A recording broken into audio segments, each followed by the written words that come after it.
welcome back to a new video. Right now I am pressure washing a calf room. So you kind of just saw me foam a bunch of the panels, and then I didn't videotape taking all the panels out and washing them, but I did do that, and then you saw me putting them back in. So this half of the room is clean. And then I still have to work on this half of the room. So you can see, like, there's still some milk caked in on there. Some manure on the panels. And basically what I do is I foam spray a soap.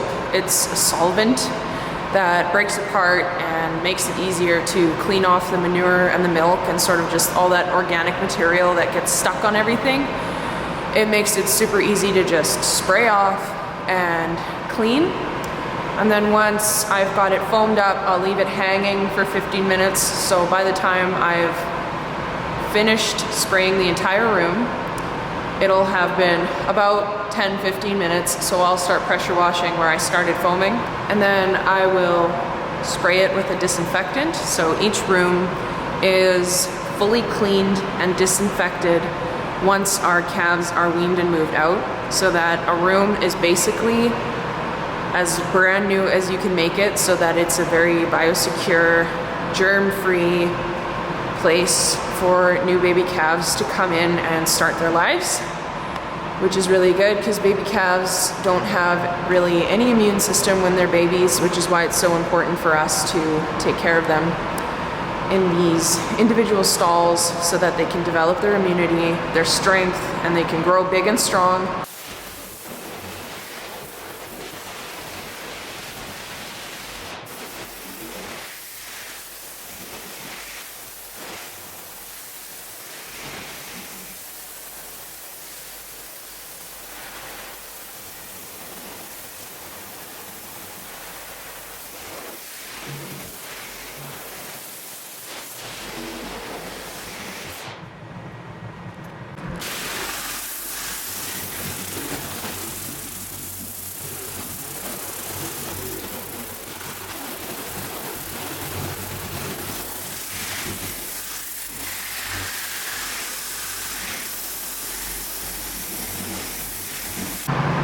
So we are all done.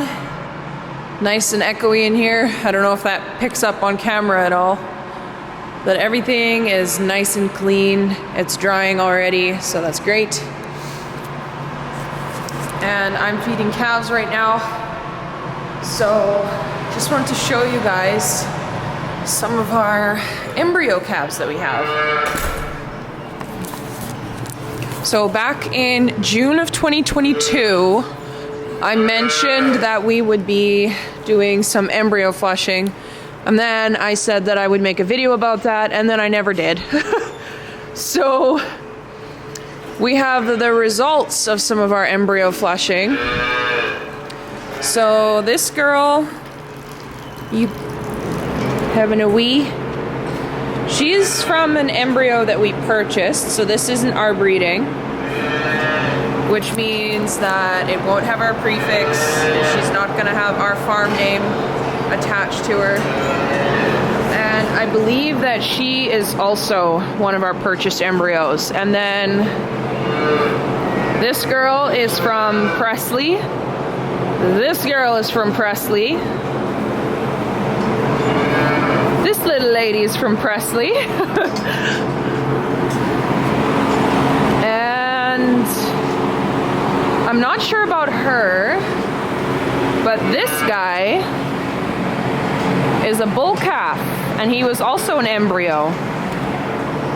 So basically what you do is give a couple of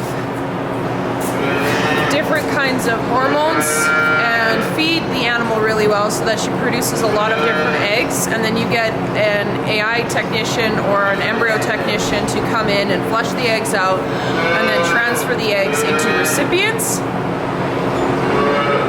So then those recipients will carry that one animal's eggs. So Presley is actually due for August, because we tried flushing her a second time, but we weren't able to get any eggs that time. So Presley has like 5 babies on the ground now, and she's not even had them herself, which is wild. And we do that so that we can more quickly improve the genetics of our herd. Presley is a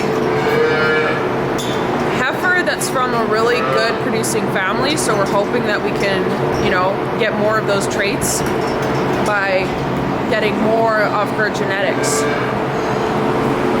This is a twin bull, and I've got some major beef with him. He actually cut my finger open the other day because I was trying to teach him to drink from the pail, because he didn't want to drink from the bottle, and he didn't want to drink when I was in there with him to help him drink from the bottle. So he's just being super difficult. Like, he doesn't want to suck on my finger. I don't know what the deal is. Are you gonna make a liar out of me now, huh? This is how you eat.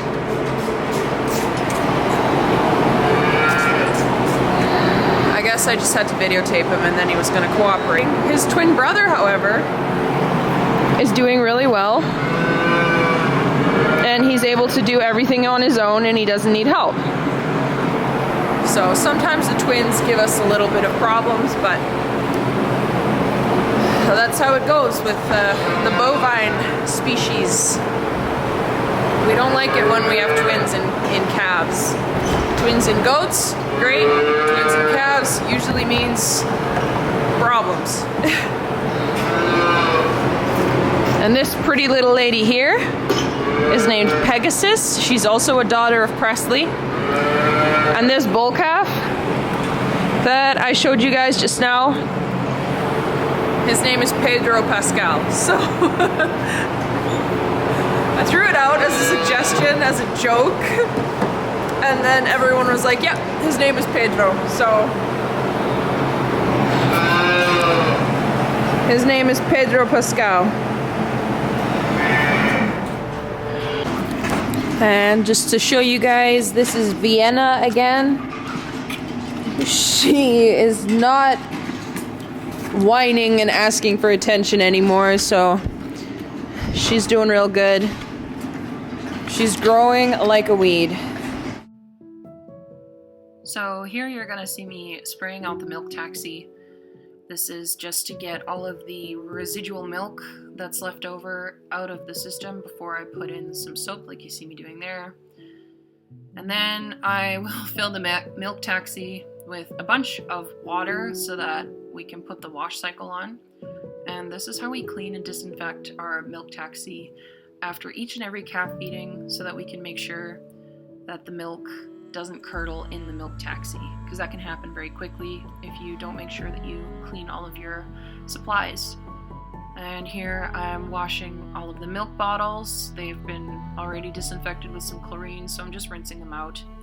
This is also super important because otherwise these bottles start to smell funny, which is also not great, and calves that have bottles that smell funny don't always really want to drink from that bottle. So try to make sure that everything is super clean and very disinfected in between each calf feeding.